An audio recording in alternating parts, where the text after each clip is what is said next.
আমরা জানি vitamin D আমাদের শরীরের জন্য কতটা ইম্পর্টেন্ট, স্পেশালি করোনা আসার পর সবাই কিন্তু এখন জানে যে ভিটামিন ডি খুব ইম্পর্টেন্ট একটা বিষয় এবং এটার জন্য সান এক্সপোজার খুব নেসেসারি, যেহেতু ভিটামিন ডি তৈরি হয় সানলাইট থেকে।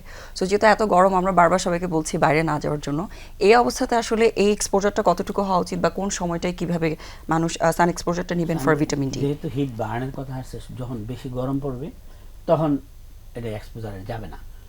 মাইল্ড যখন হয়ে আসে, সূর্যের আলোর তীব্রতাটা প্রদাহের তীব্রতাটা কম থাকে সকালের দিকে 7টা-8টা মর্নিং ওয়াকে গেল, কেউ অনেকে জগিং করে তখন ইয়ে করতে পারে। আরেকটা হলো বিকেলের দিকে, তখন কম থাকে। তারপরেও বলবো গরম তো আর সবসময় থাকে না, তো অন্য সময় তো রোদ কমও থাকে, তখন সারাদিনই কম ব্যবহার করতে পারে। তবে মানে অ্যাভয়েড যাতে না করেন। জি স্যার, যেহেতু আমরা বিভিন্ন ধরনের রোগ নিয়ে কথা বলছি, একটা বিষয় নিয়ে আলোচনা না করলেই না, সেটা হচ্ছে আপনি বারবার মেনশন করেছিলেন এই গরমের মধ্যে পানিবাহিত রোগ বা খাবারের সাথে যে আমরা যে পরিশুদ্ধ করে খাচ্ছি না, এই খাবারের সাথে বিভিন্ন ধরনের জীবাণু দিয়ে বিভিন্ন রকম রোগগুলো হচ্ছে, যেটার মধ্যে আমার মনে হয় হেপাটাইটিস খুব কমন একটা বিষয়। সো হেপাটাইটিসের বিষয়টা নিয়ে যদি আপনি একটু বিশেষজ্ঞ হিসেবে আমাদের দর্শকদের কিছু পরামর্শ দিতেন, কিভাবে অ্যাভয়েড করতে পারবে বা কী করণীয় আছে?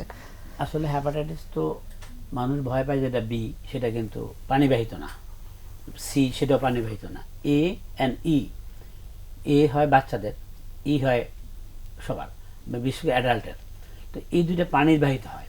এখন আমি যেখানে সেখানে খাইলাম, কন্টামিনেটেড থাকলো, তাহলে তো আমার ইজিলি পানির সাথে গিয়ে আমি জীবাণুটাকে নিয়ে নিলাম শরীরে, আলটিমেটলি লিভার ইফেক্ট করলো।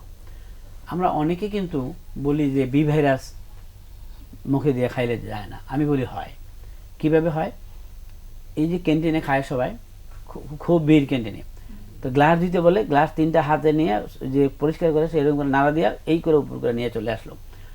এইখানে যে খাইলো তার যদি কোনো লালা লেগে থাকে, আর আমার আছে ঠোঁটে ক্র্যাক অথবা মুখের মধ্যে ইনজুরি আছে, ওই এটা তো পানিবাহিত না। পানিটা যায় যখন এই গ্লাসের এই এই যে জায়গাটাতে লালাটা আছে, এটা যদি আমার ইনজুরি জায়গায় যায়, ওখান থেকে কিন্তু আমার এই খাওয়া থেকে হয়ে যাবে।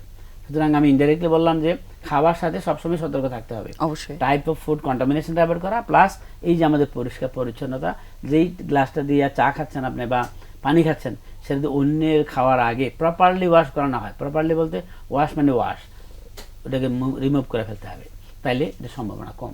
সাধারণত যদি ই ভাইরাস দেওয়া হয়, আমার ডেঞ্জার হলো ই ভাইরাসে প্রেগনেন্সি মহিলাদের জন্য চিন্তা আমার, কিন্তু ই ভাইরাস মানে ভালো হয়ে যাবে। এই ভাইরাস ছিল বাচ্চাদের বেলায় খুব বেশি ইফেক্ট করে না, আলটিমেটলি একটা নির্দিষ্ট পিরিয়ডের পরে এটা সেরে যায়। মানে হেপাটাইটিসের ক্ষেত্রে যে 4 বা 5 রকমের ইনফেকশন হচ্ছে, এগুলোর মধ্যে এ আর ইটা হচ্ছে পানিবাহিত, আর বি আর সিটা হচ্ছে অন্যান্য কারণে, যেটা রক্তবাহিত অথবা ইন্টারকোর্সের মাধ্যমে হচ্ছে। আর পানিবাহিত যেটা, সেটার ক্ষেত্রে আপনি বলছেন যে যাতে অবশ্যই পরিষ্কার পরিচ্ছন্নতা মেনটেন করা, যাতে সেটা ট্রান্সমিটেড না হয়, ইভেন খাবারের মাধ্যমেও হতে পারে। জি।